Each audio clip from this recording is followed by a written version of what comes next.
जो impact government के through create कर सकते हैं वो किसी और शायद प्रोबे से नहीं कर सकते। Resources that the government has and if you use them correctly in the right way तो the change is on another level. एक तो पाकिस्तान के अंदर समझें कि कुछ इवल्स हैं और हर चीज को मैंने इसी पर्सपेक्टिव से देखा कि लेट्स से अब रिश्वत है, ठीक है, कोई भी चीज हो छोटी मोटी आप काम कराने जाए तो वो हक समझ के रिश्वत मांगते हैं। मुझे जो अपॉर्चुनिटी मिली मेरे पास जो लोकल गवर्नमेंट थी तो वो birth death marriage certificate issue करती थी, तो मुझे पता लगा कि 2000 से 8000 रुपए जन्म मिठाई मांगते हैं और कोई 17 लाख बर्थ सर्टिफिकेट सिर्फ इशू हो रहे थे एक साल में, और 2000 मिठाई अगर है तो समझे तकरीबन कोई 350 करोड़ रुपए इसमें आवाम रिश्वत दे रही थी अपनी सिर्फ औलाद की पैदाइश पे। तो मैंने फिर कहा ये तो नहीं चल सकता, तो फिर हमने नादरा को PITB को बिठाया और इस प्रोसेस को डेटाइज किया और घर बैठे बैठे आप डॉक्यूमेंट्स अपलोड करेंगे और आपको घर बैठे बैठे सर्टिफिकेट इशू हो जाएगा। मिडिल पर्सन था उसको हमने खत्म कर दिया। तो फिर ये कि अगर आप नेक नीति से काम करें तो अब सफाई के अंदर मैं आपको बताऊं कि हमारी इधर एक कंपनी थी लाहौर वेस्ट मैनेजमेंट कंपनी,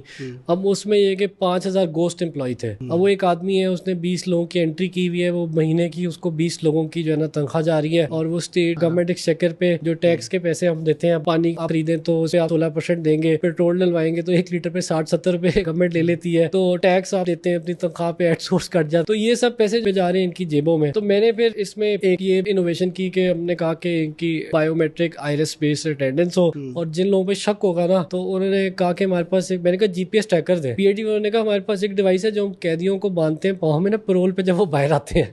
तो उससे पता लग जाता है किधर है। हमने कहा कि जो जिस आदमी शक होगा ना उसको हम वो पहना देंगे पाँव में तो वो आप यकीन करें कि हमने ट्रेस कर लिए 90% लोग and we started saving 10 crore rupees per month, ठीक है। तो ये समझे ऐसी चीज थी कि आप 1.25 अरब रुपए साल के बचने शुरू हो गए, 4 अरब वहां से जो आवाम रिश्वत दे रही थी वो खत्म हो गई। फिर अब सफाई निस्फ़े ईमान है, तो मैंने सड़क पे मैं जा रहा था, मैंने देखा एक बड़ी कीमती गाड़ी से किसी ने शीशा नीचे की और 4-5 टिश्यू पेपर, ये कैंट में सबसे पॉश इलाका है आपका पाकिस्तान का, उधर जो है वो टिश्यू फेंक दिए। मैंने कहा कि एक जगह आवाम कहती है कि सफाई होनी चाहिए, दूसरी जगह इस तरह की हरकत है, रेंज रोवर से टिश्यू फेंक रहे हैं, सड़क पे कागज फेंक रहे हैं, मोटरवे पे आप देखें। तो मैंने फिर कहा कि पूरी हमें कैंपेन चलाने की जरूरत है और मैंने उसका नाम ये रखा कि पंजाब सफाई निस्फ़े माह मुहिम। तो मैंने इस नीयत से की जो हदीस है इसको आम किया जाए और शहरी जो सिटीजन है वो भी अपना पार्ट प्ले करें माशरे को, गली मोहल्ले को साफ रखने में। तो उसमें हमने कोई 2 लाख टन वेस्ट रिमूव किया, कई 100 किलोमीटर ऑफ सीवेज लाइंस थी उनको क्लीन किया, हमने